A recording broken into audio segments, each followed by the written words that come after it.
कर्मचारियों के लिए बड़ी खबर, रिटायरमेंट के बाद आपके बुढ़ापे की लाठी बनेगी ये 5 योजनाएं, नहीं होगी पैसे की कमी।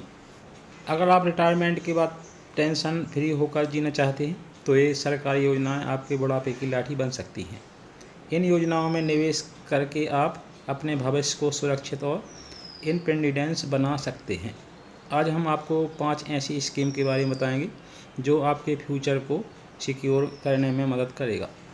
कई बार हमें रिटायरमेंट के बाद की ज़िंदगी को लेकर टेंशन हो जाती है। रिटायरमेंट के बाद भी हम चाहते हैं कि हमारे पास हर महीने सैलरी के तौर पर कोई ना कोई इनकम आती रहे। रिटायरमेंट के बाद भी इनकम को जारी रखने के लिए मार्केट में कई स्कीम हैं।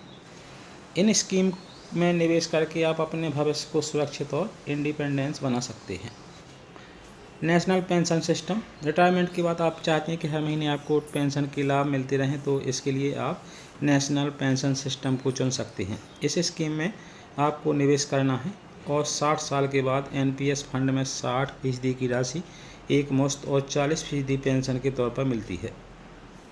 पहले इस स्कीम का लाभ केवल सरकारी कर्मचारियों को मिलता था, अब इसका लाभ प्राइवेट कर्मचारियों को भी मिलता है। पब्लिक प्रोविडेंट फंड, सार्वजनिक भविष्य निधि सरकारी सेविंग स्कीम है। इसमें गारंटी रिटर्न मिलता है। इसका मतलब है कि इसमें निवेश की गई राशि पूर्ण रूप से सुरक्षित होती है। इस स्कीम में भी आप अपने रिटायरमेंट के लिए निवेश कर सकते हैं। पीपीएफ में 15 साल तक निवेश करना होता है। आपको एक वित्त वर्ष में कम से कम 500 रुपये और अधिकतम 1.5 लाख रुपये का निवेश करना होता है।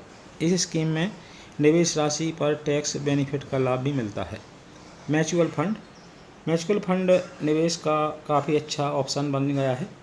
वर्तमान में लोगों को यह फंड काफ़ी पसंद आ रहा है। इस फंड में आप लॉन्ग टर्म के लिए निवेश कर सकते हैं। अगर आप 3 साल या उससे ज़्यादा अवधि के लिए निवेश करते हैं तो आपको 12% से ज़्यादा का रिटर्न मिलेगा। बता दें कि म्यूचुअल फंड में निवेश करते समय आपको सभी बातों का ध्यान रखना होगा।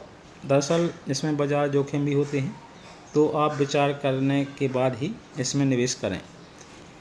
बैंक डिपॉजिट, मनी सेविंग करने के लिए बैंक काफ़ी अच्छा ऑप्शन है। आप चाहें तो बैंक एफडी या आरडी में निवेश कर सकते हैं। इस स्कीम में आपको सेविंग अकाउंट में मिल रहे ब्याज दर से ज़्यादा का लाभ मिलता है। कई बैंक में स्पेशल एफडी स्कीम भी चलाई जाती है।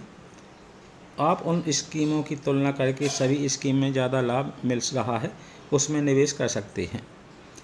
अटल पेंशन योजना, सरकार की मध्य वर्ग और गरीब वर्ग के लिए अटल पेंशन योजना शुरू की गई है। इस स्कीम में 18 से 40 साल की उम्र का कोई व्यक्ति निवेश कर सकता है। जब स्कीम मैच्योर यानी निवेशक 60 वर्ष का होता है तो उसे 1000 रुपये से 5000 रुपये तक का मासिक पेंशन मिलता है।